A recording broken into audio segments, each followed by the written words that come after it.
right, hello wine drinking people. Time for more of what I've had to drink yesterday, and if this seems like deja vu, I mean, yes, we have done a couple of events in the last year with Hiram Crabbs, become pretty good friends, and he's a great guy.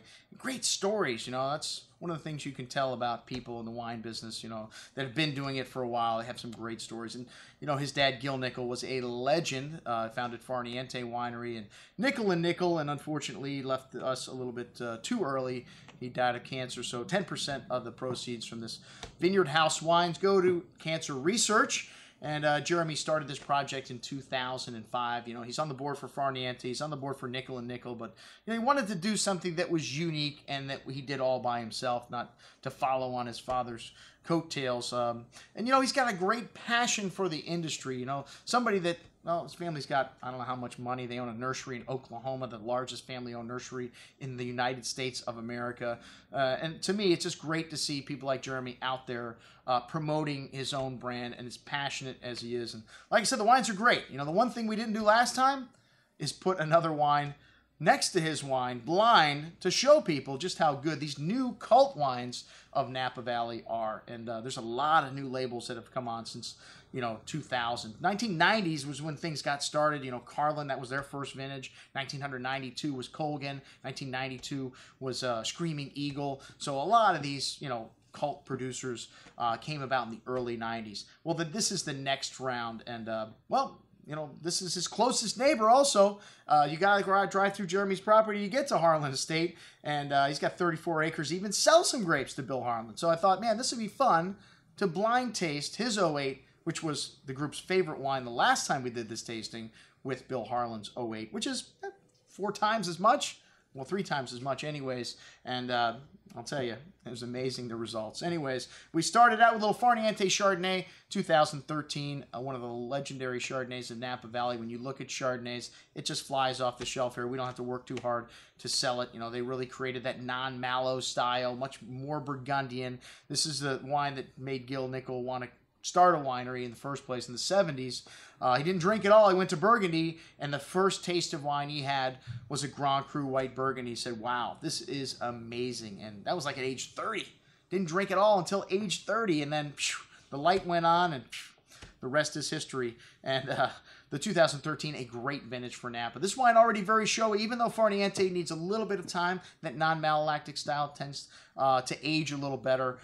Really nice right now. A lot of juicy fruit in these 2013s. I've had a lot of vintners tell me, Andrew, just eating the grapes off the vine when they were harvested, some of the most delicious grapes that I've ever had.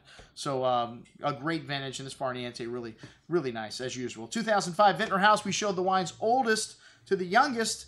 And like I said, this is the first vintage. It was made by Bill Ballentine. He interviewed a lot of different winemakers, Heidi Peterson, Barrett, a lot of big names, and he decided, I'm going to go with someone that's relatively unknown.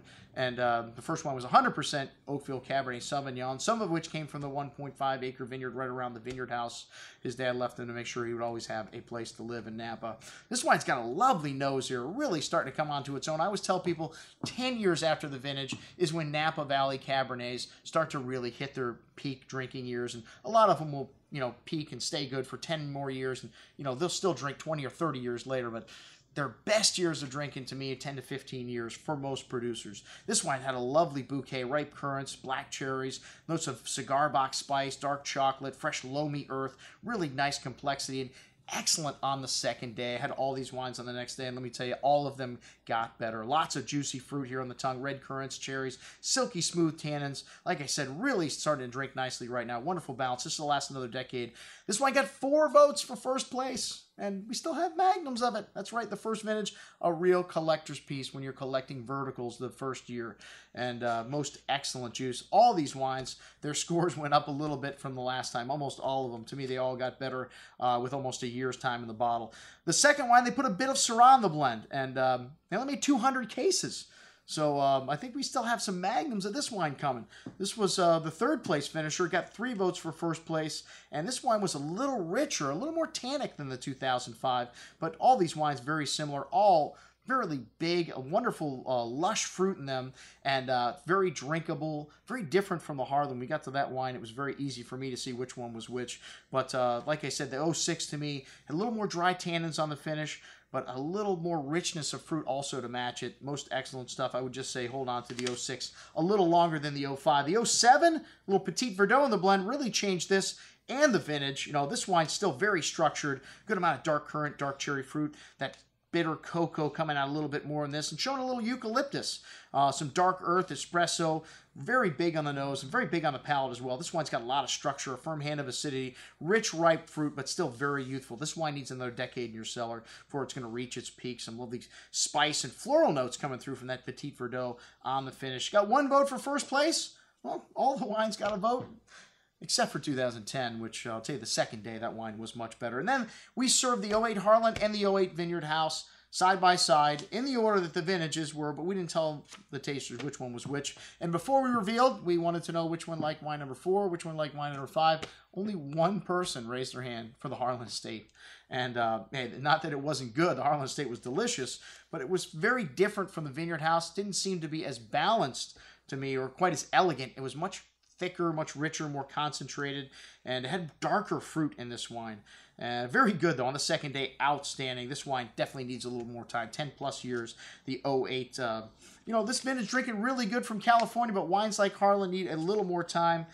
Still balanced, but like I said on this evening, didn't get a vote for first or second place. After that, and the Vineyard House 08 was the wine of the night. Again, after the second time, and this wine is just so rich and it's drinking so beautifully right now. Really lovely, exotic, dark mocha, spices, fresh plowed earth, graphite, really a cornucopia of earth and spice on the nose. Very big and chewy on the palate, but really round, ripe round tannins. This wine, it's just really long, and the finish echoing all that nuance from the nose.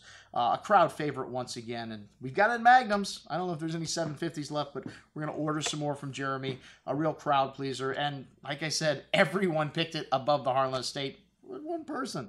2009 Vineyard House also showing some really lovely juicy fruit. Now, this vineyard, the wine changed the blend in 2008, and it's now Cabernet Franc, Merlot, and Malbec, so a more traditional Bordeaux-style blend, more varietals in there, but still predominantly Cabernet Sauvignon, 88% in 09, and a lot of dark cherry liqueur-like fruit, cassis, really rich and juicy, a host of that dark spice, dark cocoa, really lovely richness in this 09. You can tell very forward like the 08, but still a little bit younger. This wine definitely needs some time also.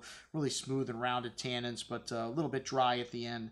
And the second day, even better. Most excellent juice. And then the 10, this is a cooler vintage. This was a challenging year for a lot of people in Napa. This wine had a firm hand of acidity in it, really tightly wound on the first day, even on the nose. On the second day, much more showy, much more rich, dark currant and cassis berry fruit, mint chocolate chip cookie-like note to it, a little bit of mintiness you get like in a cooler vintage, and some tobacco spice, really nice complexity. And like I said, on the second day, this wine really blossomed. I can see why nobody voted on it the night we opened it up. The 10s, just like most of the other great 10s, need time. I wouldn't touch them for another 10 years in your cellar. And that's what we had to drink with our friend Jeremy Nickel from the Vineyard House. I'm your host, Andrew Lampasoni, signing off for the Wine Watch, saying, remember, always drink the good stuff first.